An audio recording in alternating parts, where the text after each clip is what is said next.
اعوذ باللہ من الشیطان الرجیم بسم اللہ الرحمن الرحیم الحمدللہ رب العالمین الصلاۃ والسلام علی اشرف الانبیاء والمرسلین سیدنا مولانا ابی القاسم محمد۔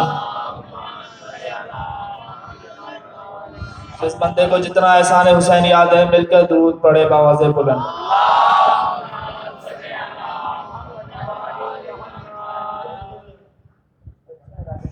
ایک دو منٹ کی بات ہے جو سمجھانی ہے، باقی تو پھر آپ کو پورے سمجھ میں آ جائے گی کہ آیات متواتلہ ان آیاتوں کو کہا جاتا ہے جو کسی وقفے کے یا ٹھہراؤ کے فوراً ایک آیت نازل ہو جائے، اسے کہتے ہیں آیات متواتلہ۔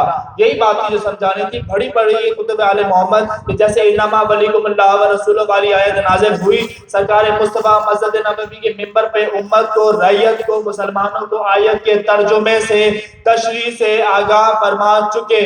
تو بندے سن کے سمجھ کے چند بندے پہ بیٹھے، پیچھے جا کے بیٹھ گئے۔ انہوں نے جب پہلی بات کی ہے، گویا اگر انہیں صلوات بھیجے معاوض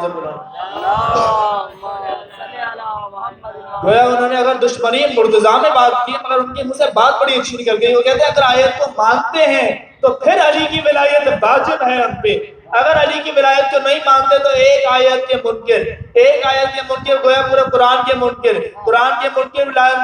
لانتی جہنمی ہو گیا۔ اب کیا کریں، گویا برداشت نہ ہوگا، دل کانپنے لگے، پھر وہ پھیپھڑے کو جھپکا ہونا شروع ہو گیا۔ کون سا لوگوں کو پتہ چل جائے گا ہم نے علی کو مانا یا نہ مانا، بے کچھ ہو جائے، ہم سے ولایت علی تسلیم نہیں ہوتی۔ سہارا کی قسم فیصلہ کر کے یہ وہاں بیٹھے، وہ نسل جبریل فوراً جبریل دھرتی پہ نازل ہوا، سرکار مصطفیٰ کے آگے ہاتھ جوڑ کے کہتا ہے سرکار مصطفیٰ اللہ کہہ رہا ہے یعرفون نعمت اللہ ثم ینکرون بخشہ الکافرون۔ اے علی یہ جان کے، پہچان کے، سن کے، سمجھ کے پھر علی کو نہیں مانتے، یہ کافر ہو گئے ہیں۔ آگے آ جائے، تھوڑا آگے آ جائے، درود پڑھتے ہوئے اللہم سن کے سمجھ کے پھر نہ مانے، جو بھی نہ مانے، جہاں بھی نہ مانے، چاہے کلمے میں نہ مانے علی کو، اذان میں نہ مانے، نماز میں نہ مانے، جو بھی نہ مانے کافر ہے۔ فیصلہ مولوی کا تھوڑی ہے، اللہ کا فیصلہ ہے یہ فیصلہ مولوی کا۔ مولوی کی کیا حیثیت مالکوں کے سامنے؟ فیصلہ مولوی کا نہیں، فیصلہ اللہ کا ہے۔ ہم اتنے بڑے توحید پرست ہیں کہ ہم علی کے ہوتے ہوئے بھی اسے سجدہ کر رہے ہیں۔ اتنے بڑے توحید پرست ہیں، ہمیں غالی نصیری نہ کہو، ہم اتنے توحید پرست ہیں علی کے ہوتے ہوئے بھی اسے سجدہ کرتے ہیں۔ جو بھی نہ مانے، جب میں نے حضرت میثم تمار کا، میں بھی 5-6 مہینے پہلے میں زیارتوں پہ گیا تھا، میں نے حضرت میثم تمار کی زری کے آگے میں کہتا بہبا انڈیا کے زائرین آئے ہوئے تھے، میں کہا پاگل ہے، بار بار بہبا کرے جا رہا ہے، 5 منٹ سے تو دیکھ رہا ہوں۔ میں کہا بات کی ایسی جو حضرت میثم تمار نے کی، تم بھی بہبا کرو گے۔ جب میں سے بات بتائی 10 منٹ تک وہ حضرت میثم تمار کو بہبا کرتے رہا۔ حضرت میثم تمار فرماتے ہیں دنیا والو جب تک تم عشق علی میں پاگل نہ کہیں تمہارا ایمان مکمل نہیں ہے۔ ایمان مکمل نہیں، قرآن میں بار بار کہا ہے ایمان مکمل کرو، ایمان مکمل کرو۔ ایمان ہے علی، ایمان ہے علی۔ آج جانتے ہیں حضرت میثم تمار کھجور بیچا کرتے تھے، عرب کی گرمی ہے، کھجور کا ٹکڑا سر پہ رکھا میثم تمار نے اور آ گئے، دکان پہ کھولی، دکان پہ ٹکڑا رکھ دیا۔ ادھر سے آ گئے امیر المومنین علی بن ابی طالب، درود پڑھے محمد۔ یہ باتیں وہ ہیں جو اپنے آپ سے بابا کرنے کی ہے۔ امیر المومنین آ گئے، مولا نے کہا حضرت میثم تمار نے جوتے پہ ہاتھ رکھا، مولا کی، مولا کو سلام کیا، مولا نے جواب دیا۔ مولا فرماتے ہیں میثم جی مولا آج تم گھر جاؤ، ہم بیچیں گے تمہاری کھجوریں۔ آئے ہے بہبا ہم بیچیں گے تمہاری کھجوریں۔ میثم تمار نے یہ جملہ کہا ہے میری ساتھ نسلوں کے لیے کافی اقدار دیتے رہے۔ میثم تمار فرماتے ہیں مولا خود گھر چلے جاؤ اور کبریا کے بدن کو دھوپ میں چھوڑ دو، خود گھر چلے جاؤ کبریا کے بدن کو دھوپ میں چھوڑ دو۔ مولا فرماتے ہیں میثم ہمارا حکم ہے گھر جاؤ، حکم واجب ہو گیا۔ یوں گھر گئے، فوراً آ گئے دکان پر، کیونکہ علی دھوپ میں بیٹھے ہیں۔ ادھر سے حضرت میثم تمار آئے دکان پر، ادھر سے ایک سوالی آ گیا مانگنے والا۔ میثم تمار مولا سے کہتا ہے مولا مجھے اللہ کے نام پہ چند کھجوریں دو۔ اس نے چند مانگی، مولا نے پورا کھجور کا ٹکڑا اس کی سب جھولی میں ڈال دیا۔ اور میثم مسکرا رہے ہیں، جب مولا نے جب دے دیا نا میثم مسکرا رہے ہیں ہاتھ باندھے ہوئے، مولا ہی مسکرائے تو مولا نے کہا میثم ادھر آؤ۔ کہا جی سرکار، جی مولا۔ کہا میثم کیوں مسکرا رہے تھے تم؟ کہا مولا میں تو اس لیے مسکرا رہا تھا کہ آپ مسکرا رہے تھے۔ کہا میثم میں تو اس لیے